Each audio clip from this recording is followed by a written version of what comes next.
Good morning, everyone. It is, as usual, a beautiful sunny day, and I'm in New York. I'm actually in the same place where I filmed my first video here, and that's the park. This is my favorite park, and I thought it would be fitting to come here on my last day with my coffee. Of course, this is a different coffee than I usually drink here, but my mom loves Starbucks, so I split a drink with her. I'm gonna sit here on this bench. Yes, this is where I'm gonna sit.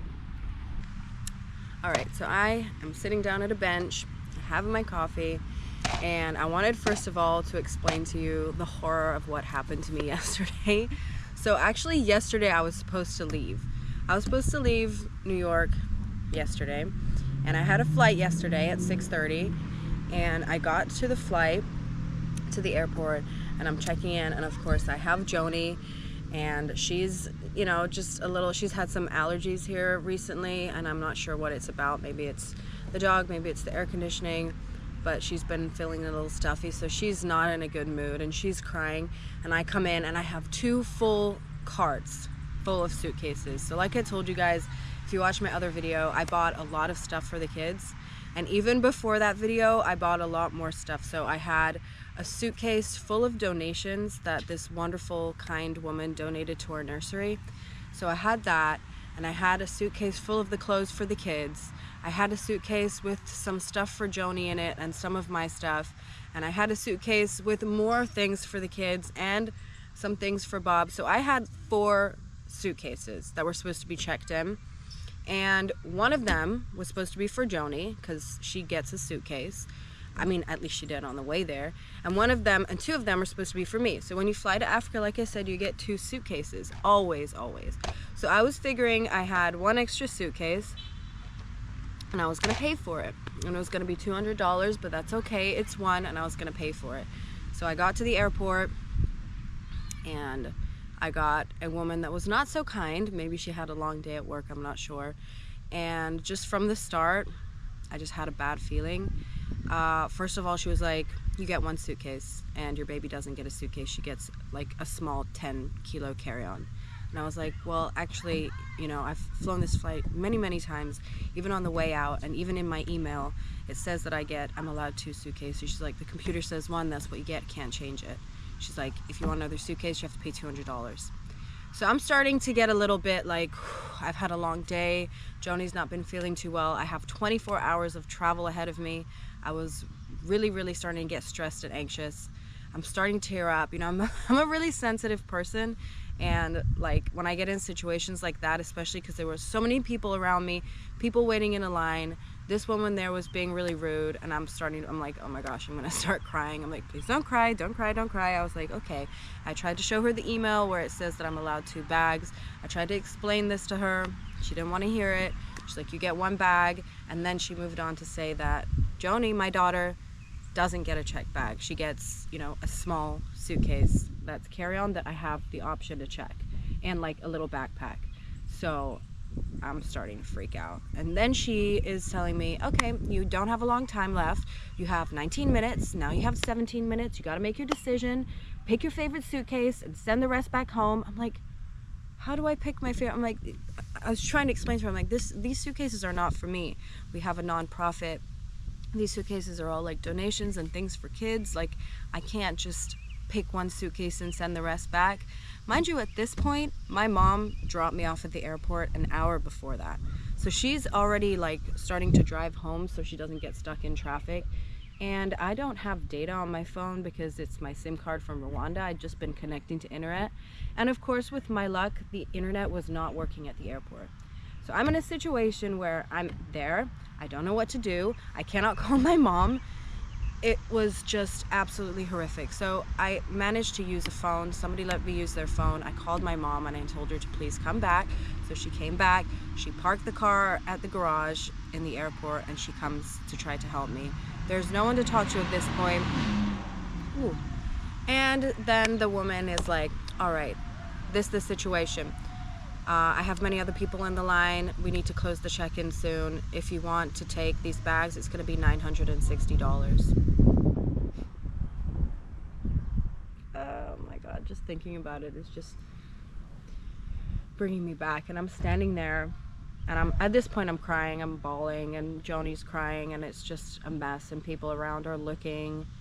And the manager comes and she's like, listen lady, to me, listen lady, you're not gonna get any free bags, you have to pay. And I was looking at her, I'm like, I'm not trying to get free bags, I'm not, you know, I'm trying to get the bags that are allowed to me, that are given to me, which is 2 for me and 1 for my daughter, and I'm gonna pay for the extra one.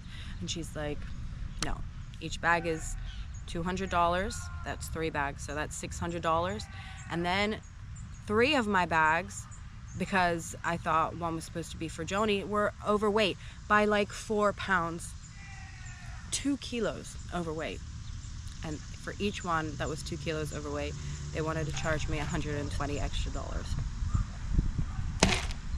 $960. She's like, so how would you like to pay for that? I'm like, I cannot pay for that.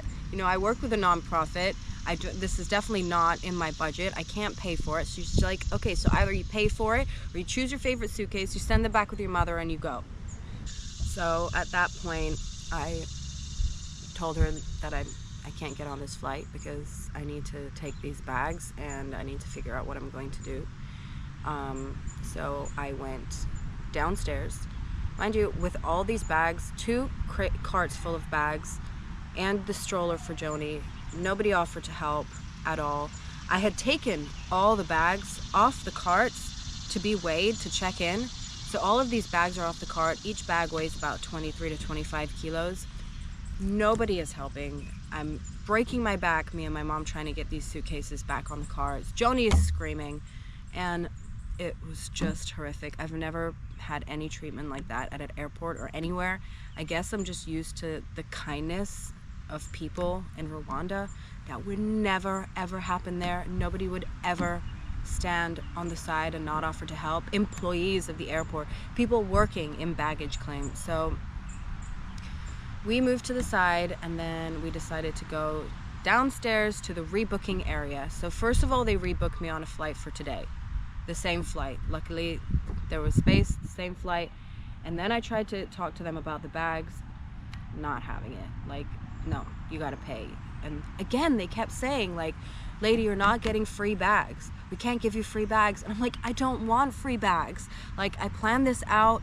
I want the 2 bags that are supposed to be given to me, and then the 1 bag for my daughter, and 1 bag I'll pay for. No.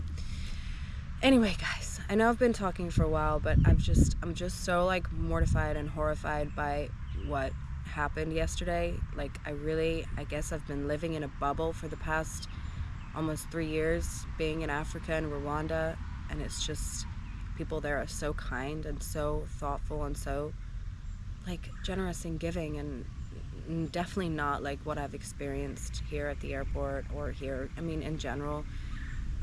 So I'm very, very grateful to be living where I'm living and to be surrounded by the people I'm surrounded by, and I know that this thing would never happen there, and at least, you know, if this was the situation, people would be kind about it, because that's what really got me. Like, more than anything else, like, I can understand this is your job and maybe, you know, it's difficult to change things, or that's what the computer says, but be kind about it, you know, speak nicely. It's not, don't assume people are trying to get something for free or be a criminal or get away with something. Like, I'm a good person, at least I try, and I work with a foundation, and everything that I'm bringing back except for a small carry-on suitcase for me is for the kids and for what we're doing. And like, just be kind, just be nice. Anyway, I'm here. I'm trying to at least, you know, enjoy the few extra hours I have here with my mom in New York. So we went and we got our coffee. We sat outside at the coffee shop. It was very nice. Once we get home, I'm just gonna show you, the bags are still in the car just because it was so difficult. Like, we had to take the bags out of the car and put them back in the car 2 times yesterday in the airport garage. Hundreds of people coming in and out. Of course, no one offered to help. That's okay, but it took us about an hour, so I definitely don't want to move anything. So I'm gonna take you guys to the garage when I get home, and we're gonna, like, one by one take the bags out and try and remove a few things from each bag just to make sure the weight is not over 23 kilos, because I am not paying $120 for 2 extra kilos. And that's the situation, guys. So I know this is not a usual video that I do. I know that I've been talking for a long time, but I definitely wanted to share this with you because I think it's a really important lesson learned. You know, not everyone is kind and giving. And I think the biggest lesson I learned from this whole situation is not to assume that people are going to be kind and understanding. You know, not everyone is like that. And just, first of all, accept people the way they are. You know, maybe this woman had a hard day at work. Maybe they all did. Maybe they hate their job. Maybe they have issues in their personal life. You know, there's no one reason why people are unkind. But yes, I am very grateful to be living in Rwanda and to be surrounded by the people I'm surrounded by. I really had I was just reminded of how lucky I am in so many ways. And I cannot wait to get on the plane and get back home and see my kids. I miss them so much. I was so upset yesterday because they knew that I was coming, so everyone was planning, and I was already mentally I was there, and driving back home after I packed and finished everything, it was so upsetting because I was so ready to see them. I was so ready to be there, and now we gotta wait another day, but that's okay.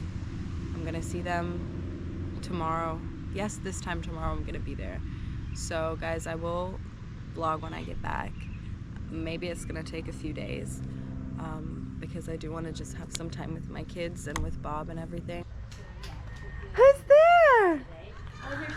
Hi, Munchkin. Who is it? What do you see?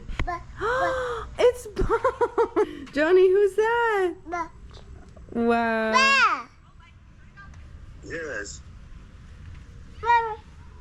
You're showing Bob where we are? Show Bob the park.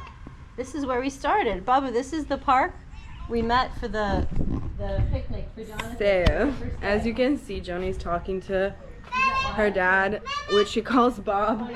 Yeah, it's Bob. Yeah, it's Bob.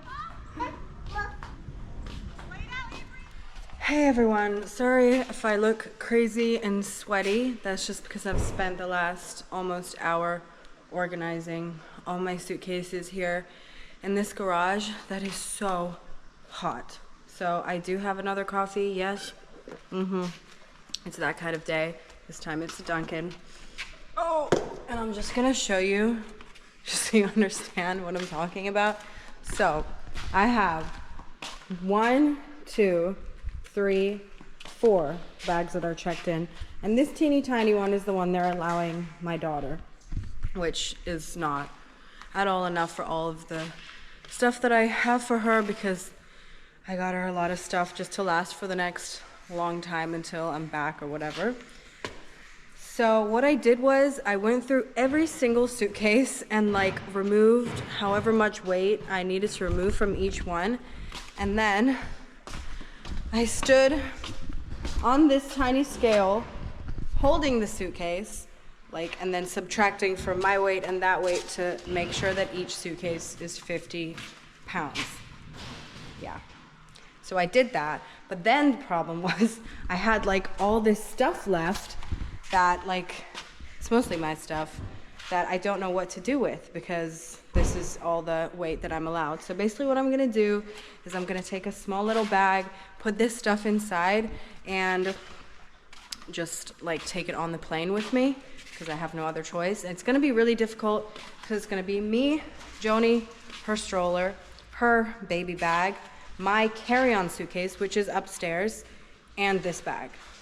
So hopefully people will be a little more helpful in the airport than they were yesterday, but we're just gonna power through. We're gonna do it, because I'm just gonna think one day tomorrow I'm gonna be back home with all the kids and I'm gonna give them all their things, and it's all gonna be worth it. So I think I'm done for now. The next step is to go upstairs, shower Joni, get on our plane clothes, make sure that I have all her bottles and food and stuff ready for the travel, and then we're gonna go to the airport, and then we're gonna fly. And the next time I see you guys, I'm gonna be back home in the village. All right, Love you guys. Thank you so much. Like, comment, subscribe, and we'll see you on the next one.